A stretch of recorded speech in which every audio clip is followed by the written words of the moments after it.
To all, today I am going to teach income from non-performing asset. എന്താണ് non performing asset എന്ന് പറഞ്ഞാൽ? അതായത് ഒരു ബാങ്കിൻ്റെ അസറ്റിനെ നമ്മൾ രണ്ടായിട്ട് ഡിവൈഡ് ചെയ്തേക്കാണ്. First one performing asset, second non performing asset. എന്താണ് പെർഫോമിംഗ് അസറ്റ് എന്ന് പറഞ്ഞാൽ? An asset is treated as performing asset if interest is served promptly and there is no overdue or irregularity in the account. അതായത് ബാങ്കുകാർ loan തരും. നമുക്ക് loan തന്നിട്ട് അതിൻ്റെ interest എല്ലാ മാസവും ഇൻട്രസ്റ്റ് കൊടുക്കണമല്ലോ ബാങ്കിന്. ആ എമൗണ്ട് കറക്റ്റായിട്ട് കൊടുക്കുകയും അതിൽ ഓവർ ഡ്യൂ വരാണ്ടിരിക്കുകയെന്ന് വെച്ചാൽ അതിലൊരു മുടക്കം വന്നില്ലെങ്കിൽ അങ്ങനെയുള്ള അക്കൗണ്ടുകളെയാണ് നമ്മൾ പെർഫോമിംഗ് അസറ്റുകൾ എന്ന് പറയുന്നത്. An asset is treated as performing asset if interest is served promptly. കൃത്യമായിട്ട് ഇൻട്രസ്റ്റ് എമൗണ്ട് കൊടുക്കുക. And there is no overdue, അതായത് കൊടുക്കാണ്ടിരിക്കേണ്ട അവസ്ഥ വന്നില്ല. അവർ കറക്റ്റായിട്ട് ആ കസ്റ്റമേഴ്സ് കറക്റ്റായിട്ട് ഇൻട്രസ്റ്റ് കൊണ്ട് കൊടുക്കുകയാണെങ്കിൽ അങ്ങനെയുള്ള അസറ്റുകളെ നമ്മൾ പെർഫോമിംഗ് അസറ്റ് എന്ന് പറയും. നെക്സ്റ്റ് വന്നത് നോൺ പെർഫോമിംഗ് അസറ്റ്. അപ്പോൾ എന്തായിരിക്കും നോൺ പെർഫോമിംഗ് അസറ്റ് എന്ന് പറഞ്ഞാൽ? An asset became non-performing asset if interest on such asset remain overdue. Interest കൊടുക്കാണ്ട് വരിക and unpaid for a period fixed under. അതിൻ്റെ ഒരു പീരീഡ് എത്ര കാലാവധിക്കുള്ളിൽ കൊടുത്തില്ലെങ്കിലാണ് ആ അസറ്റ് നമ്മൾ നോൺ പെർഫോമിംഗ് അസറ്റായി കൺസിഡർ ചെയ്യാമെന്ന് RBIയുടെ ഗൈഡ് ലൈൻസിൽ പറഞ്ഞിട്ടുണ്ട്. അപ്പോൾ പെർഫോമിംഗ് അസറ്റ് എന്ന് വെച്ചിട്ടുണ്ടെങ്കിൽ അവർ ആ ഇൻട്രസ്റ്റ് എമൗണ്ട് കറക്റ്റായിട്ട് എല്ലാ മാസവും ഓവർ ഡ്യൂ വരാണ്ട് അടയ്ക്കുക. നോൺ പെർഫോമിംഗ് അസറ്റ് എന്ന് വെച്ചാൽ അതിൻ്റെ ഇൻട്രസ്റ്റ് എമൗണ്ട് അവർ കൊടുക്കാണ്ട് വരുന്നു, കസ്റ്റമേഴ്സ് കൊടുക്കാണ്ട് വരും. പക്ഷെ അതിൻ്റെ ആ പീരീഡ് എത്ര പീരീഡിനുള്ളിലാണ് ആ ഇൻട്രസ്റ്റ് കൊടുത്തില്ലെങ്കിൽ നമ്മൾ അതിനെ നോൺ പെർഫോമിംഗ് അസറ്റ് ആക്കാന്നുള്ളത് RBI ആണ് തീരുമാനിക്കുന്നത്. നെക്സ്റ്റ് വരുന്നത് identification of non performing asset. നമ്മൾ പറഞ്ഞു നേരത്തെ RBI ആണ് ഒരു അസറ്റ് എത്ര പീരീഡിനുള്ളിൽ അടച്ചില്ലെങ്കിൽ അതിനെ നോൺ പെർഫോമിംഗ് അസറ്റായിട്ട് കൺസിഡർ ചെയ്യാമെന്ന് നമ്മൾ നേരത്തെ പറഞ്ഞു. അതിൻ്റെ ഒരു ഗൈഡ് ലൈൻസാണ് RBI തരുന്നൊരു ഗൈഡ് ലൈൻസാണ് നമ്മളിവിടെ പറയുന്നത്. ഫസ്റ്റ് വന്നത് ടേം ലോൺ. അതായത് when interest and or installment of principal remain overdue for a period of more than 90 days.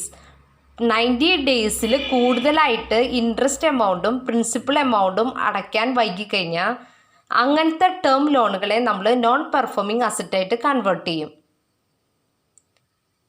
അതായത് ഇൻട്രസ്റ്റ് ആണെങ്കിൽ പ്രിൻസിപ്പൽ എമൗണ്ട് 90 ഡേയ്സിന് കൂടുതലായിട്ട് ഒരു കസ്റ്റമർ അടച്ചില്ലെങ്കിൽ അങ്ങനെയുള്ളതിനെ നമ്മൾ നോൺ പെർഫോമിംഗ് അസറ്റായിട്ട് കൺവേർട്ട് ചെയ്യും. Second point cash credit and overdraft. അതായത് the account remain out of order for more than 90 days. അതായത് ഈ ക്യാഷ് ക്രെഡിറ്റിൻ്റെയും ഓവർ ഡ്രാഫ്റ്റും അത് എന്താ പറയുക, അതിൻ്റെ പേയ്മെൻറ്റ് കൊടുക്കാണ്ടിരിക്കുക. മോർ ദാൻ 90 ഡേയ്സിലും ഇതിൻ്റെ പേയ്മെൻറ്റ് വന്നില്ലെങ്കിൽ accounts remain out of order ആയിട്ട് കിടക്കാം. മോർ ദാൻ 90 ഡേയ്സ് ആയിക്കഴിഞ്ഞാൽ നമ്മൾ ആ ക്യാഷ് ക്രെഡിറ്റിനെ ഓവർ ഡ്രാഫ്റ്റിനെ നമ്മൾ നോൺ പെർഫോമിംഗ് അസറ്റായിട്ട് പറയും. നെക്സ്റ്റ് വേണ്ടത് അഗ്രികൾച്ചർ അഡ്വാൻസസ്. അഗ്രികൾച്ചർ ലോൺസ് അഡ്വാൻസിൽ 2 തരത്തിലുള്ള ഡ്യൂറേഷൻ പറയുന്നുണ്ട്. ഷോർട്ട് ഡ്യൂറേഷൻ ക്രോപ്സും അതുപോലെ തന്നെ ലോങ് ഡ്യൂറേഷൻ ക്രോപ്സും. ഷോർട്ട് ഡ്യൂറേഷൻ ക്രോപ്സിനെ എപ്പോഴാണ് നമ്മൾ നോൺ പെർഫോമിംഗ് അസറ്റായിട്ട് കൺവേർട്ട് ചെയ്യാമെന്നാണ് പറയുന്നത്. The advance became non-performing asset if interest or installment of the principal remain overdue for 2 harvest season. 2 harvest സീസണിൻ്റെ ഇടയിലും ഈ ഇൻട്രസ്റ്റും പ്രിൻസിപ്പൽ എമൗണ്ടും അടച്ചു തീർന്നില്ലെങ്കിൽ നമ്മൾ അങ്ങനത്തെയുള്ള ഷോർട്ട് ടൈം ഡ്യൂറേഷൻ ക്രോപ്സിനെ നമ്മൾ നോൺ പെർഫോമിംഗ് അസറ്റായിട്ട് കൺവേർട്ട് ചെയ്യും. ലോങ് ഡ്യൂറേഷൻ ക്രോപ്സ് ആയാലോ അത് നോൺ പെർഫോമിംഗ് അസറ്റ് ആണെങ്കിൽ if interest or instalment of principal remain over done for 1 harvest. ഒരു ഹാർവസ്റ്റ് സീസൺ എന്ന് പറഞ്ഞാൽ എന്താണെന്നറിയാലോ, ആ സീസണിൽ ഒരു ഹാർവസ്റ്റ് സീസണിൽ ഇൻട്രസ്റ്റ് ആണെങ്കിൽ പ്രിൻസിപ്പൽ എമൗണ്ട് അടച്ചില്ലെങ്കിൽ നമ്മൾ ലോങ് ഡ്യൂറേഷൻ ക്രോപ്സിനെ നോൺ പെർഫോമിംഗ് അസറ്റായിട്ട് കൺവേർട്ട് ചെയ്യും. നെക്സ്റ്റ് പറയുന്നത് other loan account. The amount to be received remain overdue for a period of more than. വേറെ ലോണുകളുടെ കാര്യമൊക്കെ പറയണമെങ്കിൽ ഇത് തന്നെയാണ്. അതായത് ഇപ്പോൾ 90 ഡേയ്സിന് മോറായിട്ട് പേയ്മെൻറ്റ് അടയ്ക്കാൻ പറ്റിയില്ലെങ്കിൽ അങ്ങനെയുള്ളതിനെ നമ്മൾ നോൺ പെർഫോമിങ് അസറ്റായിട്ട് കൺവേർട്ട് ചെയ്യും. അപ്പോൾ എങ്ങനെയാണ് നമ്മൾ ഐഡൻറ്റിഫിക്കേഷൻ ഓഫ് നോൺ പെർഫോമിങ് അസറ്റിനെ എങ്ങനെയാണ് ഐഡൻറ്റിഫൈ ചെയ്യുക? അതായത് അഗ്രികൾച്ചർ അഡ്വാൻസ് ഒഴിച്ച് ബാക്കി എന്തിലും 90 ഡേയ്സിൽ കൂടുതലായിട്ട് പേയ്മെൻറ്റ് തരാണ്ട് വന്നു കഴിഞ്ഞാൽ, ഓവർ ഡ്യൂ വന്നു കഴിഞ്ഞാൽ നമ്മൾ അതിനെ നോൺ പെർഫോമിങ് അസറ്റ് എന്ന് പറയും. അഗ്രികൾച്ചറിൽ ഷോർട്ട് ടൈം ഡ്യൂറേഷൻ ആണെങ്കിൽ 2 ഹാർവസ്റ്റ് സീസണിൻ്റെ ഇടയ്ക്ക് അതിൻ്റെ പേയ്മെൻറ്റ് നടത്തിയില്ലെങ്കിൽ അതിനെ നമ്മൾ നോൺ പെർഫോമിങ് അസറ്റായിട്ട് കൺവേർട്ട് ചെയ്യും. അതുപോലെ ലോങ് ഡ്യൂറേഷൻ ക്രോപ്സിൻ്റെ കാര്യത്തിൽ ഒരു ഹാർവസ്റ്റ് സീസണിൽ അവർ ഇൻട്രസ്റ്റ് ഇൻസ്റ്റാൾമെൻറ്റ് കൊടുത്തില്ലെങ്കിൽ അതിനെ നമ്മൾ നോൺ പെർഫോമിങ് അസറ്റായിട്ട് കൺസിഡർ ചെയ്യും. നെക്സ്റ്റ് നമ്മൾ അസറ്റിനെ ക്ലാസിഫൈ ചെയ്യണം.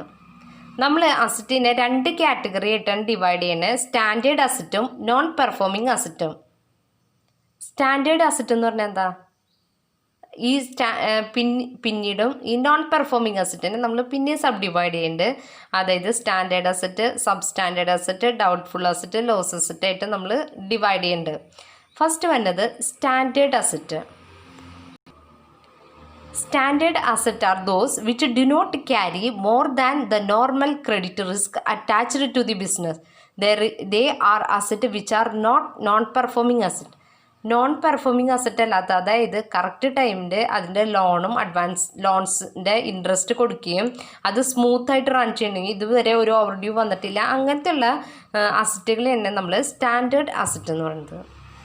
Next substandard asset. Substandard അസറ്റിനെ നമ്മൾ നോൺ പെർഫോമിങ് അസറ്റ് ആക്കുന്നത് നോട്ട് എക്സീഡിങ് 12 months. 12 മന്ത്സിൻ്റെ ടൈമിലാണ് നമ്മൾ സബ് സ്റ്റാൻഡേർഡ് അസറ്റിനെ നോൺ പെർഫോമിങ് അസറ്റായിട്ട് പറയുന്നത്. നെക്സ്റ്റ് പറയുന്നത് ഡൗട്ട്ഫുൾ അസറ്റ്. ഡൗട്ട്ഫുൾ അസറ്റിന് ഇതുപോലെ തന്നെ 12 months എക്സീഡ് ചെയ്യുകയാണെങ്കിലാണ് നമ്മൾ അതിനെ നോൺ പെർഫോമിങ് അസറ്റായിട്ട് കൺവേർട്ട് ചെയ്യുന്നത്. നെക്സ്റ്റ് വരുന്നത് ലോസ് അസറ്റ്. ലോസ് അസറ്റ് എന്ന് വെച്ചാൽ those asset in which loss has been identified by.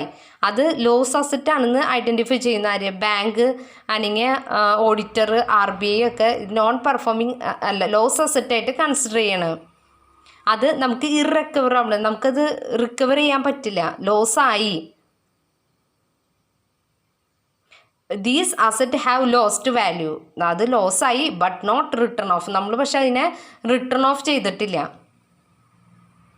അപ്പം നമ്മുടെ അസറ്റിനെ നമ്മൾ ക്ലാസിഫൈ ചെയ്ത് standard asset, substandard asset, doubtful asset, loss asset. Okay, thank U.